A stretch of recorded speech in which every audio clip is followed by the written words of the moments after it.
Assalamualaikum warahmatullahi wabarakatuh. Perkenalkan, nama saya Andika Fatimatus Zahroh, nomor absen 7 dari kelas 12 Askep 1. Di sini saya akan mempresentasikan mind mapping atau peta konsep perkembangan pemerintahan Kerajaan Mataram Islam. Video ini dibuat untuk memenuhi ujian sekolah, mode penugasan, mata pelajaran sejarah Indonesia. Berikut mind mapping perkembangan pemerintahan Kerajaan Mataram Islam. Kerajaan Mataram Islam atau biasa disebut Kesultanan Mataram merupakan sebuah negara berbasis Islam yang pernah berdiri di Jawa pada abad ke-16. Mataram Islam berdiri menggantikan Kerajaan Pajang setelah Hadiwijaya wafat pada tahun 1987. Kesultanan Mataram adalah kerajaan Islam terbesar yang pernah berkuasa di Jawa. Kekuasaannya yang besar dibuktikan dengan kekuatan militer pada politik dalam menggempur VOC di Batavia dan menolak semua pengaruh ekonomi dan politik dalam kerajaan. Kesultanan Mataram pada awal berdirinya terletak di Alas Mentau, sebidang tanah di antara Kali Opak dan Kali Progo. Tanah ini diberikan Sultan Pajang Hadiwijaya kepada Ki Ageng Pamanahan. Tanah itu diberikan atas hadiah terbunuhnya Arya Penangsang. Pendiri Kerajaan Mataram Islam yaitu Sutawijaya, anak dari Ki Ageng Pamanahan, memimpin pengembangan wilayah tersebut sejak Ki Ageng Pamanahan wafat pada tahun 1984. Pengembangan wilayah Mataram dimulai oleh Ki Ageng Pamanahan. Sutawijaya menggantikannya sebagai pemimpin Mataram. Ia bergelar Panembahan Senopati ing Alaga dan menjabat sejak tahun 1584 sampai 1601. Sejak 1587, setelah Hadiwijaya wafat, Panembahan Senopati merebut pengaruh Pajang dari Pangeran Benowo dan menjadikannya kadipaten. Raja Kerajaan Mataram Islam yang pertama Sutawijaya atau Panembahan Senopati pada tahun 1584 sampai 1601. Panembahan Senopati selaku Sultan pertama berkuasa selama 17 tahun.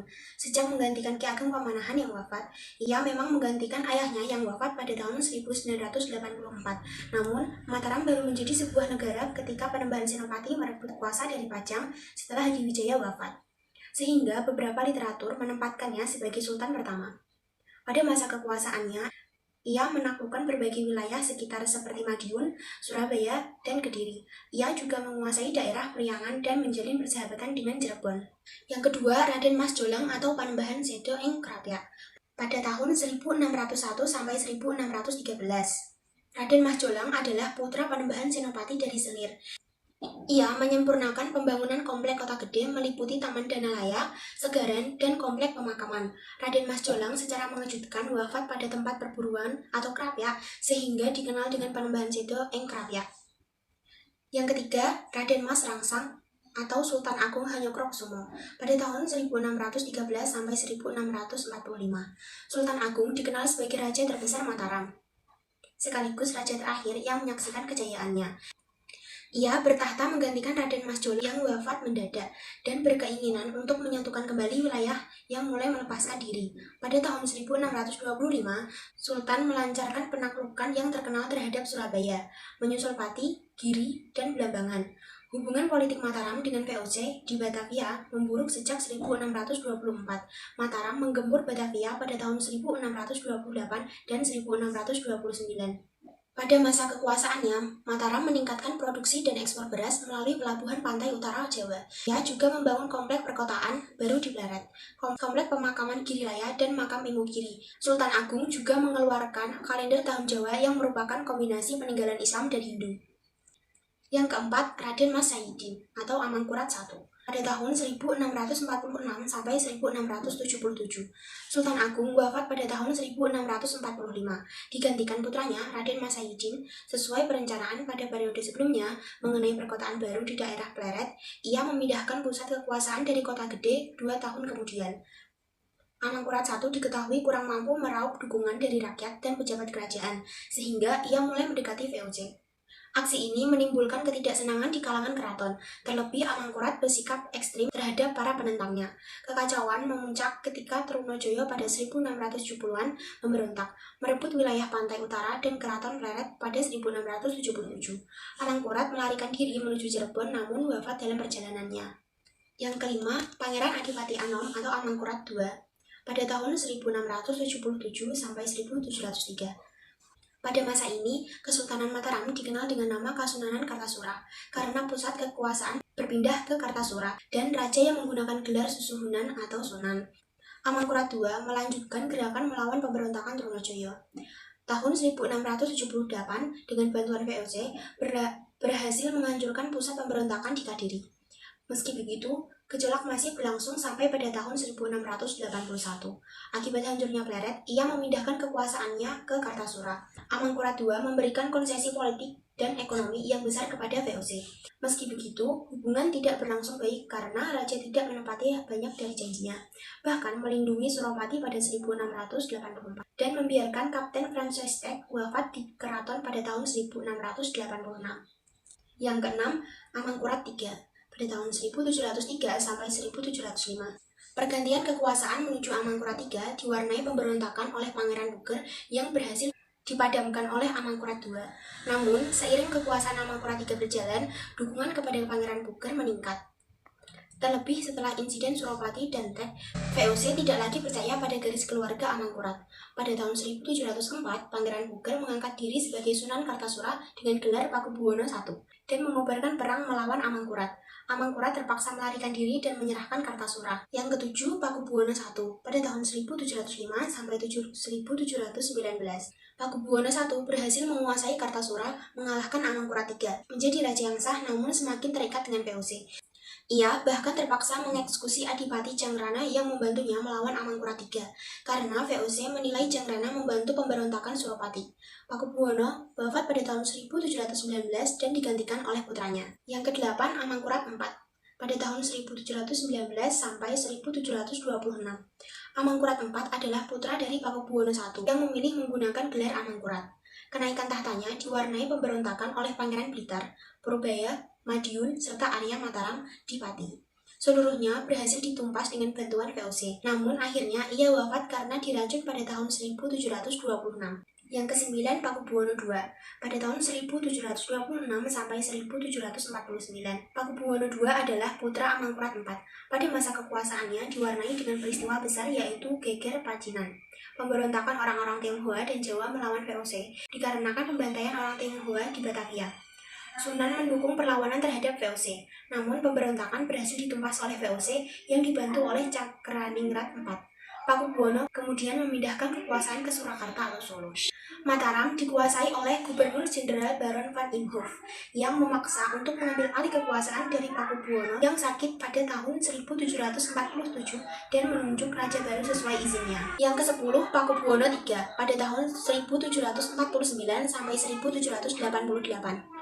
Pakubuwono III diangkat oleh Van Imhoff untuk menjadi Sunan. Ia mengikuti semua kata VOC, sehingga posisinya sebagai raja tidak ada artinya. Ia terpaksa menyetujui perjanjian Giyanti yang membelah kekuasaan menjadi Yogyakarta dan Surakarta pada tahun 1755. Ia masih menjabat sampai 1788 sebagai Sunan Surakarta. Sementara Pangeran Mangkubumi, putra Amangkurat IV, yang berdamai dengan VOC, memperoleh kekuasaan di Yogyakarta dengan gelar Hamengkubuwono I. Kehidupan politik Kerajaan Mataram Islam. Setelah berhasil dalam memindahkan pusat dari Kerajaan Pajang menuju Mataram, Sutawijaya kemudian dinobatkan untuk menjadi Raja Mataram. Ia kemudian memiliki gelar sebagai Panembahan Senopati ing Alogo Sayyidin Panatagomo, atau yang dikenal sebagai Panembahan Senopati. Dia kemudian memerintah di Kerajaan Mataram yang dimulai pada tahun 1586. Di bawah kepemimpinannya, ternyata banyak terjadi sebuah pemberontakan yang ada di pesisir pantai utara Jawa. Terdapat beberapa daerah yang menentang upaya Senopati di dalam memperluas wilayah kekuasaannya. Hal tersebut disebabkan Panembahan Senopati melaksanakan perluasan kekuasaannya sampai ke Surabaya, Madiun, Pasuruan, Ponorogo, Blambangan, Panarukan, Galuh, dan Cirebon.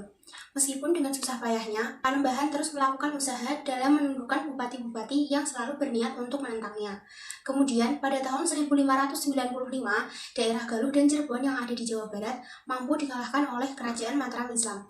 Sehingga pada akhir dari masa kepemimpinan Panembahan Senopati, Mataram berhasil dalam meletakkan landasan kekuasaannya yang dimulai dari Pasuruan yang ada di Jawa. Letak Kerajaan Mataram Islam berada dalam pedalaman Jawa.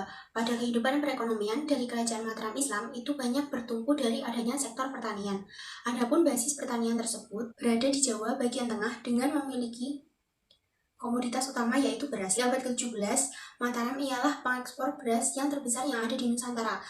Selain untuk mengandalkan sektor pertanian, Kerajaan Mataram juga berhasil dalam menguasai bidang perdagangan dan memiliki komoditas yang utama, palawija, dan beras.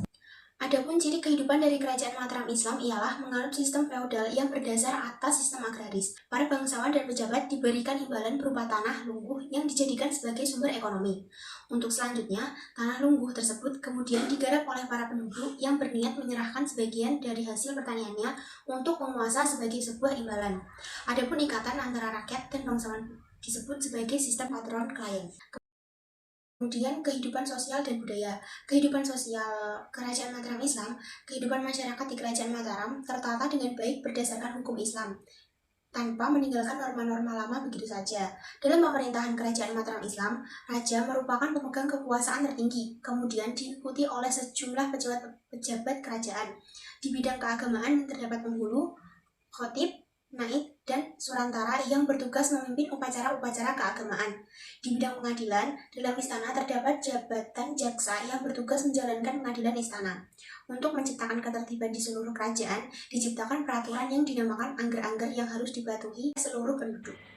Kehidupan kebudayaan. Berbeda halnya dengan kerajaan Islam yang memiliki corak maritim, Kerajaan Mataram Islam lebih pada corak agraris dengan mempunyai ciri feodal. Raja ialah pemilik seluruh tanah yang ada di kerajaan beserta segala isinya. Sultan juga memiliki peran dalam panatagama atau pengatur dalam kehidupan agama Islam untuk masyarakatnya. Pada kehidupan budaya di masa Kerajaan Mataram, kemudian berkembang sangat pesat baik dalam bidang seni sastra maupun ukir, lukis, dan bangunan. Pada masa kepemimpinan Sultan Agung telah terjadi perhitungan Jawa Hindu atau Saka menjadi penanggalan Islam atau Hijriah.